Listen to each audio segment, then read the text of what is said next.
All right. Well, we couldn't get LinkedIn Live to work at all. So we're going to just do the old-fashioned recording on Zoom and then we'll post it. We'll post this. And so for those of you that don't know me, I'm Dagmar Kuziak. I am the founder and relationship coach for Break the Patterns. Today, we're going to talk about how to have difficult conversations without getting defensive. And I've got a special guest with me here, Craig Davino. Craig, how are you doing?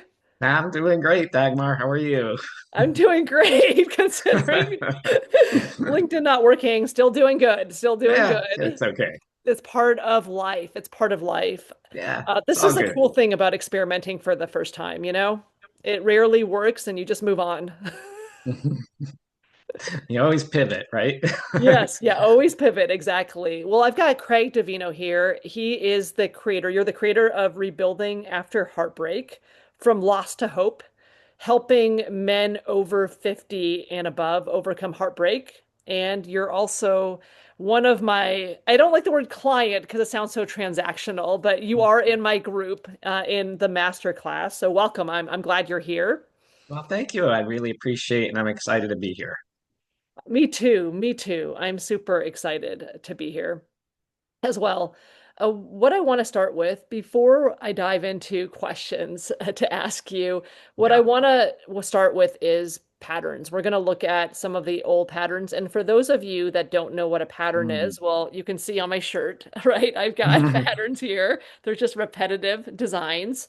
In relationships, patterns are just habits that we do over and over again. Right. And and there's good habits that we do. We exercise, look after ourselves. We maybe get enough sleep. We, for some of us, it's also being able to continue working on yourself, whether or not that's relationships or just focusing on things that are good for you. And then there's obviously toxic patterns. And today we're going to talk about one of them, which is getting defensive. When conversations get uncomfortable, it's human nature to feel attacked or, want to retreat or attack back, but it's toxic. Would you agree with that? No, I completely agree. Not that Yes. I've ever done anything like that before in my No, past. never. None of us have. None of us No. have. Yes. We have not. I know, Craig, you don't even know what I'm talking about. Yeah. Yeah. That concept is just so foreign to me, Dagmar. I love the sarcasm. I'm already getting there. Mm. I'm just kidding. Yeah. That's one thing I do love is we can have that banter and just joke around. Yeah. But in all seriousness, what I want to start with is because you did join my group Yes. last I think it was November. I think it was November of last year when we started. I want to Yeah. ask you what made you, I know you joined my workshop and then attended the group. I wanted to ask you what made you reach out for that kind of coaching originally, or what was it about um I just want to hear why you joined, what you felt you may have needed. Yeah, absolutely. So I've always been interested in personal growth and growing myself. And I went through an experience, a little over 3 years ago, where I was in a very serious relationship that I thought was going to be a forever relationship. And Mm. when it ended, I was really devastated and heartbroken. And so I think what a lot of us tend to do at an end of a relationship, and maybe it's part of human nature, is we're always looking at the other person's fault at why things didn't work. But, fortunately, through past experience of doing a lot of different types of programs with, for example, Tony Robbins, I did like Mm. Life Mastery and Date with Destiny and several Unleash the Power from Within. So I kind of had that background. And the funny thing about when you're doing something in your life that's really working, somewhere along the line we stop doing the things right that make it work. And in those moments, I believe that's when conflict says, okay, if you're not continually growing and learning and trying to develop, then we're going to throw you a little bit of a curveball. So this breakup for me was that curveball. Mm. And what I realized is it takes two in a relationship. So Mhm. nothing was completely, there was no one at fault. And it was not completely her, it was not completely me, but it caused me to start to look inward and say, okay, what areas do I need to improve on? Where could I become better so that when I do meet that person, the relationship will be lasting? And it was really what it came down to is communication. I realized um, that my communication skills were probably not where they should be. And Mm. so that's when I really started to dive into relationships and communication. And then we happened to meet, and I just felt, something resonated me, especially on that first, with me on that first meeting. And that's when I decided to join the coaching group. Well, and isn't it's so interesting that we often do find out that we have still some work to do when it's like after a breakup or after some like terrible event or experience.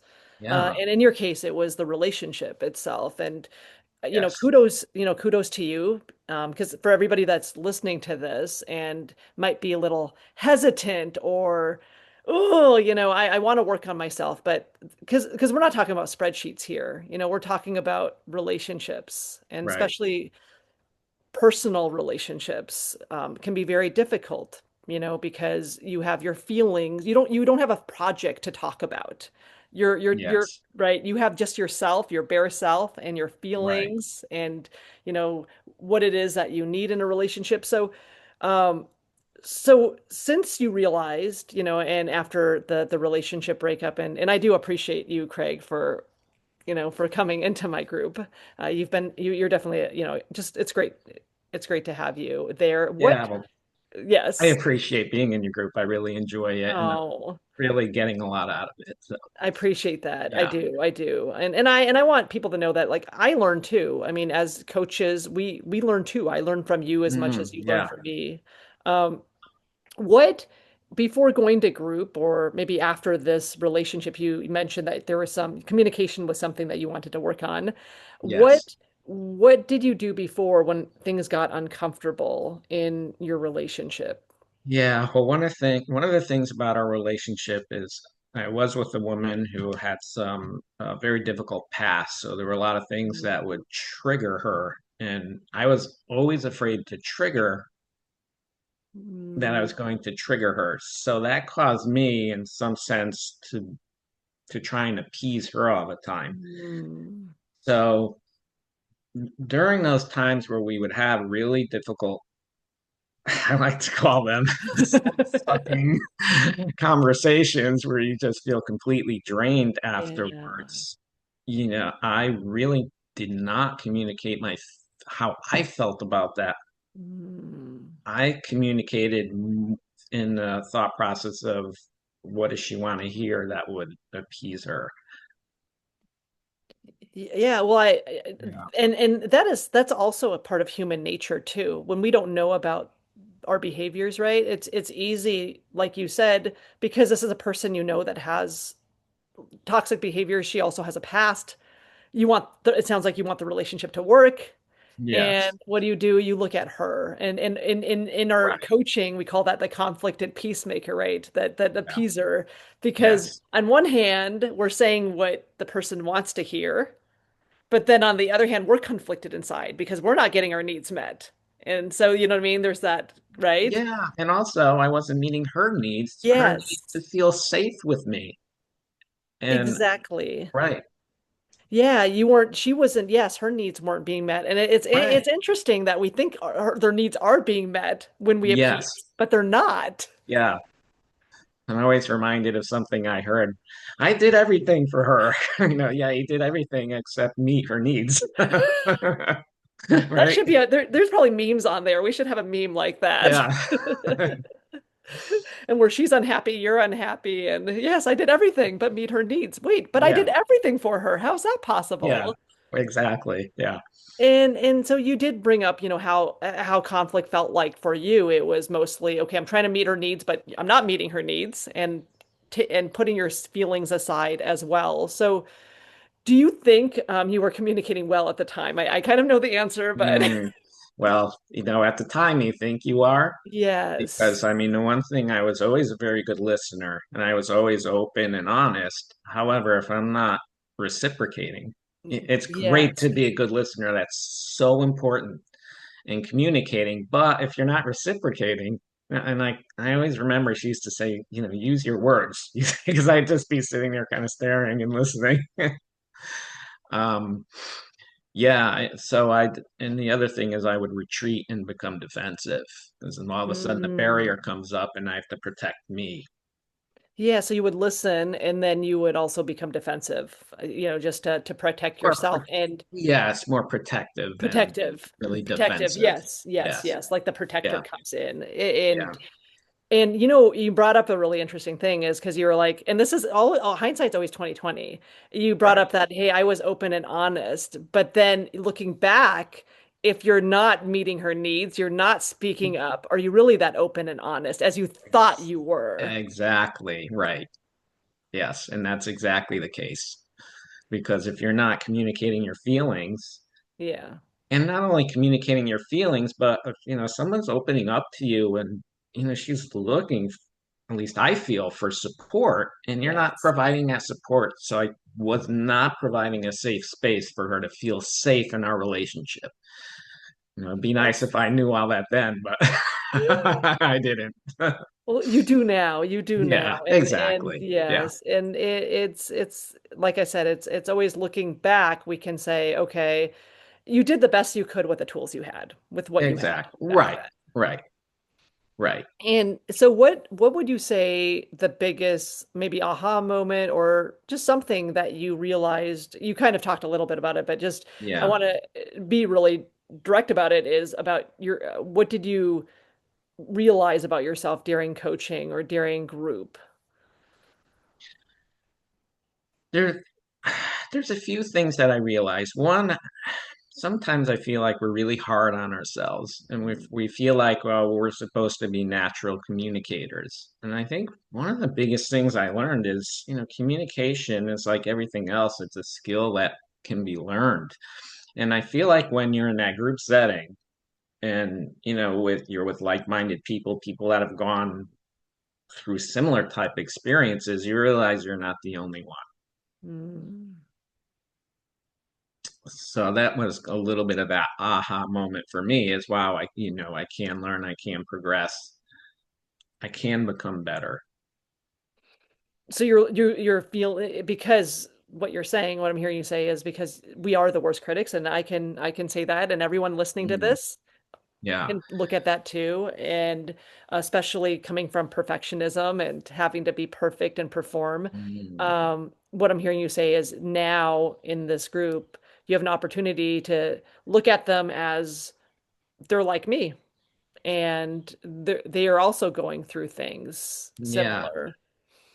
That and the other thing, Dagmar, is you Hmm. can't do it by yourself, Yeah. right? Yeah. You can't. You Yeah. cannot do it by yourself. Yeah. Hear that out, everybody, because we as overachievers think, yes, we're independent. Mm, I got this. I'm smart enough. I can learn this on my own. And if you're still stuck after, let's just say, a year, 5 years, 10 years, you've got to realize that why not work with someone or work with like-minded people that are mm, on the same journey and yeah. can help. And I find it allows you to be able to express that vulnerability with Hmm. in a safe space. For me, that's Yes. how I feel. Yeah. And do you think the Yeah. feedback's also useful, getting feedback? Oh, absolutely. Yeah. Because how often do you go out, even from being at work, from a manager or on a date and get feedback on how you Yeah. did? Right. And then, hey, how did I do on this date? Yeah, not so much. Not Not so so much. much. Yeah. That's why we get it in a group. And so in terms of so you talked a little bit about what being in uncomfortable conversations look like for you back then. What does it look like now for you to stay in the conversation if it's uncomfortable?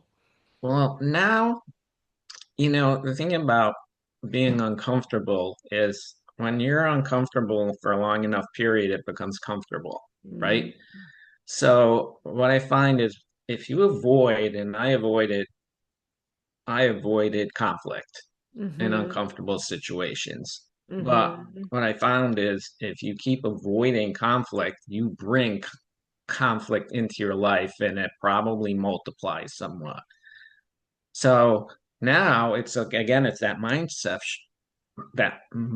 shift Mm-hmm. where instead of being fearful and feeling scared, because it's scary, it's uncomfortable, but if you look at it as a growth opportunity and an opportunity to further and increase your relationship with someone, that just benefits both of you. And what I found is when you slow down and Mm-hmm. you take yourself out of the picture, right? Mm-hmm. You just be in the moment. It's not about me. It's about our relationship. Because what do we always focus on? How is this going to affect me, right? Mm-hmm. So when you remove that thought and you slow down and you breathe and you really truly listen and sit in the other person's shoes, so to speak, Mm-hmm. then that opens up that conversation. Yeah, so like pausing and taking yourself out Yes, and listening to the other side. It's right. very important. Yeah. And easier said than done. Easier said than Yes. done. Would you Yeah. agree? Yeah, Yeah. absolutely. Because our immediate response, for whatever reason, is just to go into a defensive mode. Mm-hmm. And when you're coming from that defensive mode and you're reacting, nothing generally positive comes out of that. No, nothing Yeah. positive comes out of that. And Yeah. then there's something called regret. You know, Yes, right. Yeah, there's that little thing of regret. that Oh my are. God, why did I say that? Why did I do that? Yes. Yeah. And then the repair, the other part is repair. And sometimes depending on what you said or depending on how it went, it becomes very challenging to repair. So much more difficult, I think, to Yes. repair. Yeah, because now Then to you have to reestablish that trust all over again, and it's very difficult to reestablish trust once it's lost. exactly. Oh, absolutely. Yeah. 100%. Absolutely. Yeah. So this will segue, right, or pivot. This will Hmm. segue into our next area. What I want to give people is a real life example because we do a lot of Mm. real life. I mean, everything that we've been doing for communication has been real life. Yeah. And what I want to do is maybe you can take, because you've had examples, I can even provide Yes. some in coaching, but Yeah. if you can take people to a live example, like Oh, something that's really absolutely. real of how you've handled something, maybe you handled it differently now, like how you would have handled it before and what you did differently, I think would really help and go step by step Yeah. would be very useful. Yeah. I had a situation just yesterday with because in addition to my course creation, I Mm, also carry a full-time position as a production manager, so I have a team that I work with. And I had a conversation with one of the other managers, and it could have easily turned if I went into a defensive mode because she felt that one of the members of my team was disrespecting mm, the members of her team, and she was asking for my support. And she was, and again, it's one of those situations where you could say, "Oh, well, look, it here's all the support I give you." Is it the support she needed though? Is what did it meet her needs? So we had this conversation, and in the past, I might have very easily got defensive and pointed out all the things that I do correctly. You know, mm, as a manager. But instead, I took that breath and I took the focus off myself and okay, what can I learn from this situation? And is it valid? Because there mm, might not be valid, but at least you're in a better mode to kind of make that decision. So I stopped and I was present. I was in the moment. So I wasn't conjuring up stories in my head of what she was mhm, trying to say. And I truly listened. And, I thought, yeah, there's a gap. She was just trying to bring awareness to the mhm, situation that I wasn't aware of. mhm, And, how it ended was, I thanked her. I said, I appreciate you bringing that to my attention because I truly was not aware of it. Now, in this type of situation, I will be more aware of it, and I will definitely step in where it's needed. That's beautiful. That's Yeah. beautiful. I mean, are you And proud of yourself for that? well, it's not only that, but outside of work, we have a Yeah. fabulous relationship. We're very close friends. Hmm. So, if you go into that defensive mode, and you could really jeopardize that friendship as well. Yeah. And it's so amazing. I mean, when you're talking about this, like just Hmm. and I know it's easier said than done. The pause. Yes. That Yeah. pause. Just just pausing, even if it's 10 seconds, 15 seconds, not Yeah. reacting. It's really letting go of yourself and letting go of your ego. Yes. Oh, fully, fully. Yes. And you came back to the personal relationship when you mentioned Mm. that you were not meeting her needs, you're appeasing, right? And it would have been Yes. easy to say, well, look at all the things that I do for you and Right. going Right. into that. And you can see how in work, if we don't have that fixed, then I'm just putting this, you know this, but Yeah. giving this out to everybody else. Then at work, that same pattern is going to show up where you're going to have the person talking to you and you're going to now try to be like, look at all the things that I'm doing good for Yeah. you and or or trying to appease her or get defensive. All of these are become patterns, we bring them into all our relationships. Yeah. And sometimes it's okay to express that, but if you do it in a Hmm. positive manner, like as for instance, oh, I felt as though I was, supporting you this way, and this way. And she's like, that's great, and I love that you do that. However, I also need this as well. Yes. Ah, and then that's when the light bulb clicks, right? Exactly, Yeah. exactly. But you did it in a gentle way. Yes. Not a way that's defensive, like, with the tone. And we can all, right, what 90% of our expression is, or what people view from their tone, not even from what we say, right? Our tone, our body language, our eye contact. They can Yeah. already know Yeah. if they feel safe or not just by instantly Right. Yes. being there in the room with you. Yeah. So that is I'm so glad that you were able to go through that. Now, what I want to do, because this is for the people that aren't necessarily familiar with the process, what I want to do is I want to ask you, and because you have a recent situation, what meaning, and you don't have to go into the specifics of what she said, but what Hmm.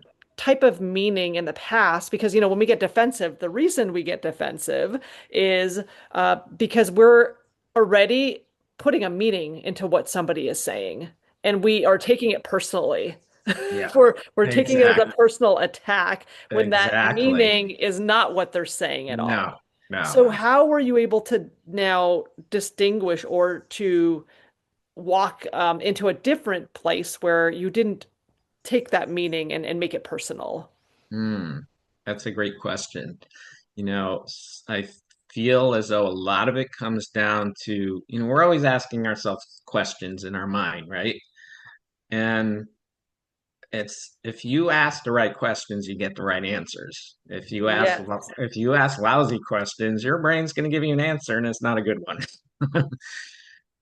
And so I'm really cognizant of, okay, what's going on in my mind right now? Is that true? hmm, Is there some validity in what this person is saying? Well, what how can I grow and learn from this? So if those yes, types of questions are going in your mind as opposed to, what the hell is she saying? She's or something like that, right? That exactly. causes you to go into that defensive, let me pull back type of mode. Absolutely. And Yeah. I'm going to get into more of that in the workshop because what you're talking about is getting into the truth, right? Ultimately, that saying the truth sets Yeah. us free. It's Right. it's true. It's Yes. true. Yeah. But Yeah. getting into the truth versus the misbeliefs or the perceptions that we often attach to Right. statements, questions, and also, yes, leaning into curiosity, leaning into if you ask a follow-up Yes. question instead of asking a follow-up, there's the follow-up question, it wouldn't be, why are you asking me that? That would never definitely No, not be the follow-up question. But if you asked a right, question like, um, can you tell me more? Or can you tell me what that means? Or what is it, what do you mean by that? Or, is very different. So yeah, knowing though how to ask the question and what questions to ask. One's going to be right, attack and one is going to be more like a curiosity question. right. So if you come across as that um, as curious, just spark your curiosities, you get a whole different mindset and set of actions. Absolutely, absolutely. Yes, that's very well said. Very well said. Uh, and so let me get to this is I'm just thinking, so yeah, we can start to wrap this up. What I would there's two things. The one question I'll ask is any methods or anything from coaching that has really just so you don't have to go into all the details because I know we don't have a lot of time, but anything specific, because I know we've done the stay and stay method in terms of how to communicate needs and all of that. I'm not going to speak for you, but anything Hmm. specific that has helped you or a method or a tool or anything. Well, there certainly is several tools, and I think what really helps the most is, maybe not necessarily the tool, but the fact that we get to practice them within a group setting where you feel safe and you're not afraid to be vulnerable. Because it's one thing Mhm. to read something in a book Yeah. and okay, I've got the knowledge, but if you don't put that knowledge into action, right, it's kind of useless. So I feel that that group gives you that space to practice, right? Yeah. And feel more comfortable in having those conversations in real life because now you're prepared. And Mhm. I love that. I love that. Yeah, that's a good point. And that's part of the why, because I did the group. I still do one-on-ones, but I got feedback from people like you and others that were telling me I want to get that practice. yeah, And to your point, I want to be around people that have gone through similar struggles because yeah, I feel like I'm a part of something yeah, and can be part of a community that actually is growing and developing. yeah. And I've had that one-on-one coaching from a relationship coach, and he was a Mm, great guy. We had a really good relationship, but that's what I felt was lacking because and sometimes you want that typical type of coach where they're kind of yes. telling you, okay, this is what I need you to do for next week, and here's some questions of, which is all great stuff.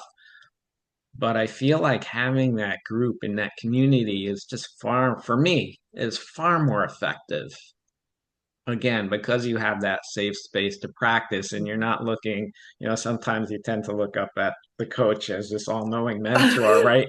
No. And in our group, and that's what I love about being in your group so much, Dagmar, and being with you is Mhm. because you're there learning with us as well, so it's a journey we're all going on together. And Absolutely. And I that's why the word yeah, coach is like it has that yeah, that you know what I mean? connotation, right? Yes. Yeah, hey. Look at me. I'm I'm the going to teach all you a lesson, I'm boys the and girls, and you're going to learn. yeah, the lights shining up the head and the halo. No, I love it because to your point, and everybody, whoever you want to be a guide, call yourself a mentor, call yourself a coach, we're learners and students at every Yes, moment, at every moment. right, And also you probably my style is I don't tell people what to do. I don't right. have that style. I want you to come to your own conclusion. So a lot of my Yeah, stuff is just asking more questions and asking you, what do you think about this? Or you tell me and we have a discussion because that's the thing is how people build confidence and to right. intuition is not being told what to do. They have to come to their Yes, own. exactly. So, but that's great. Yeah, that's great feedback. I appreciate that. And what would you tell someone? We can end on this. What would you tell someone who knows they know from Mm. listening to this? Wow, I do get defensive. I do some of those things, Craig, that you've been Yeah, telling, you've learned from.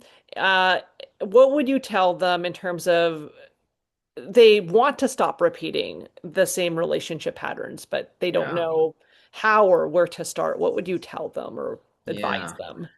Well, here's the thing about patterns, and you have to interrupt that pattern. And what do I mean by that? You have to do something different. So, and oftentimes you're in a relationship and you're on this pattern, the relationship ends, and you always think, oh, I wasn't with the right person. That might not be true. It might just be that you keep running that same pattern over and over, right? Then we go to the next person. Oh, this person's Mhm. better for me, and you're on that same pattern. So if you don't interrupt and stop that pattern, it's only going to continue. And step one is having that awareness. So it's okay, I'm making this mistake, or I'm running this pattern. Step two is you have to find you need the help Mhm. in order to get to where you want to go. Again, maybe some people could do it on their own, but I think it would take far, far longer in order to do that. So I think it's really important to get involved. And I think Dagmar provides the safe space where you could feel comfortable Mhm. getting uncomfortable, being vulnerable. And I think that's so critical and key. So I would say, just do it, right? Just like the commercial, Nike, just do it. I like that. Just do it and Yeah, getting uncomfortable in the comfort, I guess getting uncomfortable in a comfortable space. yeah. You have to Yes. take that first step. You Yes. really do. You have to, okay, just take that first step. Yes, absolutely. And it can be nerve-wracking, it can be scary, but you can see Craig. He's a nice guy. He's in group. Yeah. So And, I felt that way too at first. I felt a mhm. little bit, do I really want to do this? Do I want to get vulnerable? Is this a safe space? Those are all the thoughts that come to your mind. But, hey, if you get involved and then you say, wow, I don't feel safe, you can always just turn Zoom off, right? Exactly, exactly, But I don't think that absolutely. will be your experience. I once you dive in, you'll be glad you did. Love that. I love that. Well, I'm not saying that. Listen to Craig. He's in Mhm. it. And I didn't Yeah. give him money and anything to endorse this. So he's saying it from the heart. Before we wrap up, what I want to do is have anyone listening to this, what I would advise you to do is, like Craig says, really step into what is that habit, the one habit that I want to break. Because to Mhm. Craig's point, it becomes a pattern and it's not with the person, it's within ourselves. So we need to look at it within ourselves and write down why are they challenging for you? Just kind of write that down. Like, think about why is it hard for me to have uncomfortable conversations? And once you get into understanding that a little bit more, you're going to be able to do what Brene Brown always talks about, leaning in. Leaning Yes. in. She doesn't talk Yeah. about running away. She doesn't talk about Right. blocking the person. She doesn't talk about pretending it never happened. But Yes. leaning in, right? She Exactly. talks a lot Yep. about that, leaning into the uncomfortable, and you're going to, and if you don't have the answers, you can reach out to me here on LinkedIn, and we can dive into what's going on with you. So this was awesome. I'm so glad you were here, Craig, and for everybody. Uh, here, just know that I will be having a upcoming workshop next Thursday. It's 12 p.m. Central. It's going to be on how to handle uncomfortable conversations before losing another relationship. And we're going to dive into some of the stuff that me and Craig have been talking about. But we're going to also get into some of the deeper stuff in terms of your communication style. How do you pause, right? You mentioned a Yeah. lot of that Yes. today. How do you actually get into the pause? And how do you communicate? How does curiosity lead? How do you lean into curiosity versus getting defensive? We're going to get into all that. So it's going to be live. Well, it will be. Hopefully the live will work by then. If Yeah. not, we'll be doing a Zoom and probably bringing you all into a Zoom meeting. So. Yeah. And this is a great, great first step, right? We talked about first steps. What is it? The journey of 1,000 miles begins with one step. So please take this first step. Well, thank you, Craig. Thank you. Yes, take the first step, and I want you all to know that it is uncomfortable, like Craig said, to get into group. This has also been uncomfortable for me. I was going to do a live, didn't work out at all, Yeah. and so to all of you that are think it's embarrassing or taking that first step can be humiliating or embarrassing or uncomfortable. I'm just telling you, the only way to build that confidence and to change is just to step into it. And I did that today, as you can say, somewhat unsuccessful on live, but we made it Well, happen. yeah. Yeah. And Craig has a smile on his face, and he's like, okay, Dagmar, doesn't think Hey, any less whatever. of me. Yeah, whatever we're gonna do, let's Yeah, do it. Yeah, okay, it's live, exactly. it's not live, hey. Exactly, exactly. So I appreciate you being here, and like I said, I hope that you all will join me next Thursday, and we're gonna make it happen. You guys will be joining one way or another. We will make that happen. All right. Well, thank you, Craig, for being here. Oh, thank you, Dagmar. It was my pleasure, honestly. Mine too.